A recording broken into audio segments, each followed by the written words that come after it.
Shana ji. Bismillahirrahmanirrahim. Assalamu alaikum. First and foremost, a very gracious thank you to CEO Club, Ijaz Saab, for inviting me and, as always, putting together a fantastic show. I believe today you've all had the opportunity and the pleasure of hearing excellent speakers, from federal ministers to leaders of their fields, from innovators to startup entrepreneurs. So I won't go, and they've spoken a lot about the macro position as well.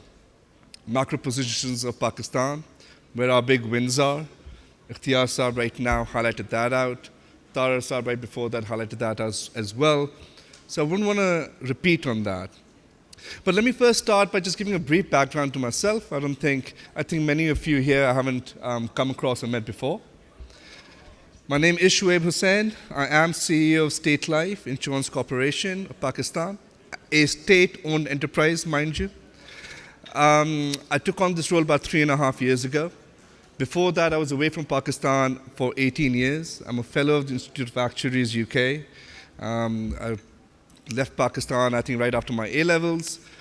Did my uni in London, worked for about 14 years in London, another 4 years or so in Hong Kong, and then for the sins committed, came back to Pakistan. However, I would say it's been a fantastic experience, and I wouldn't replace it with any other. And I was wondering how to communicate that to an audience. And I came across this study, which I think would be worthwhile sharing with all of you. The study was a psychiatric study on what differentiates in the top 5 tennis players of the world and the top 25.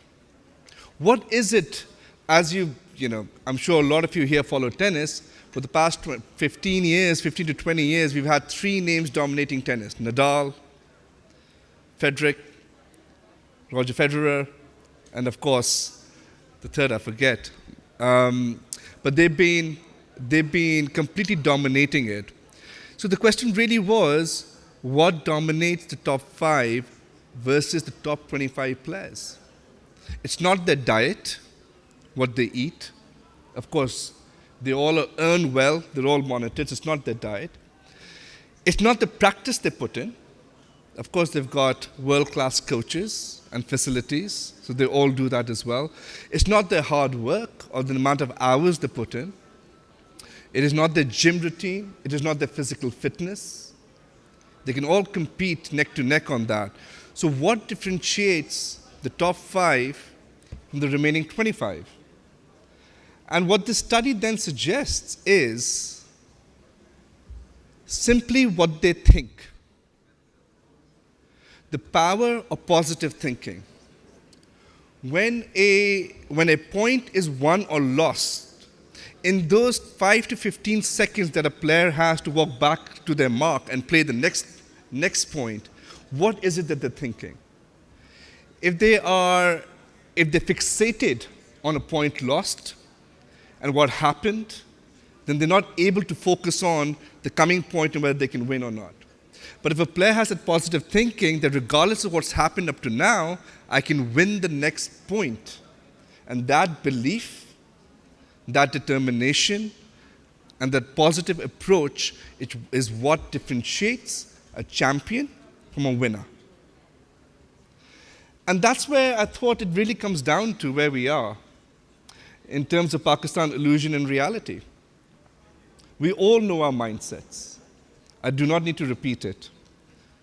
We all know there's a gray economy, which is just as large, or not, if not larger, than a white economy. If only that economy comes into a tax net, your debt problems are solved. There are no issues. There really are no issues. But we as individuals choose not to be part of that white economy, right or wrong, but we are making that decision. I come from Karachi. We know the real estate position there, the real estate market. There are individuals who are choosing not to become part of the tax net. There are individuals who are choosing to park the capital outside. Now that is reality. That's absolute reality. There's no illusion here. And nor are we asking anybody to delude themselves in terms of thinking how optimistic and how great things are. The point is that things can only be great if you make individual decisions. Be it as an individual of who you are, be it in terms of the forum that you represent, be it within your company, or whatever position of authority that you have. And of course, we can all say that everybody here in this room, mashallah, through their hard work and achievements, is in a position of authority. And then the question really becomes, what decisions are you taking? And it's as simple as that. Now, at most points, this will make people a lot more uncomfortable, and that is not my intention here. My intention here is just to say that when a few good people come together and they choose to do the right thing, the magnitude of the impact is very significant. And it can change lives. And with that, I would just like to present a case study in front of you, which is a case study of a state-owned enterprise, State Life Insurance Corporation. The reason I would like to present that case study to you is, of course, we've all been reading the newspapers, and I am from the private sector, so I do not disagree with the principal statement that it's not the government's business to do business. There's a lot of sense in that statement whatsoever. However, what I'd like to highlight is we know the burden a lot of these state-owned enterprises or government adaras are on the tax net and what we earn as individuals and what we contribute to this country. But within this, there are a few strong performance criteria examples as well. And if you take State Life as an insurance company, it competes completely with the private sector. If I take the life insurance market in Pakistan, there are about 9 insurance companies, 1 state-owned, 8 private. When I first joined this organization 3.5 years ago, nearly 4 years, its market share was less than 50%. It was for about 48%. It had dropped steadily from 70-odd% to 48% over the course of 10 years. And of course, the private sector was growing its market share, which is excellent, as they should. In the past 3 years, the market share has jumped up from 48% to more than 70%.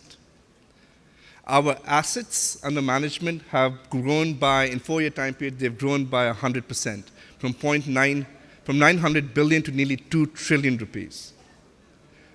Our revenue has grown by our annual revenue has grown by 200% over the same time period, from 180 billion, so 180 million to more than $500 million each year.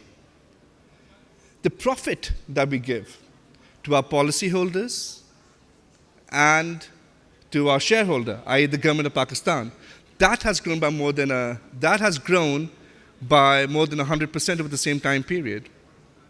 It's grown from 60 billion rupees to the policyholders annually to last year in 2023, we allocated 120 billion rupees in annual profits to our policyholders. This is the same Pakistan. This is the same Pakistan which over the same time period of 4 years has gone through a pandemic, challenges in terms of inflation, economic disruptions. It's the same time period where there have been global wars that have disrupted our supply chain. But as my colleague said earlier, we are also blessed in that we have a domestic market of more than 250 million people. If we start to produce quality to serve our own market, there alone the companies and the organization will start to grow. And the impact starts to come through. So not to take too much more time, the only thing I'd like to leave with you is every industry is important, even insurance, as boring as it is. All financial sectors are important. But what is even more important is the collaboration and the innovation that we can do together. A metaphor that is often shared in strategic forums and meetings is that you have great wonders such as the Tower of Babylon. It does not stand today at all. It is a thing of the past. But you also have the great pyramids of Giza, which have stood the test of time. And the reason is very simple, the foundation.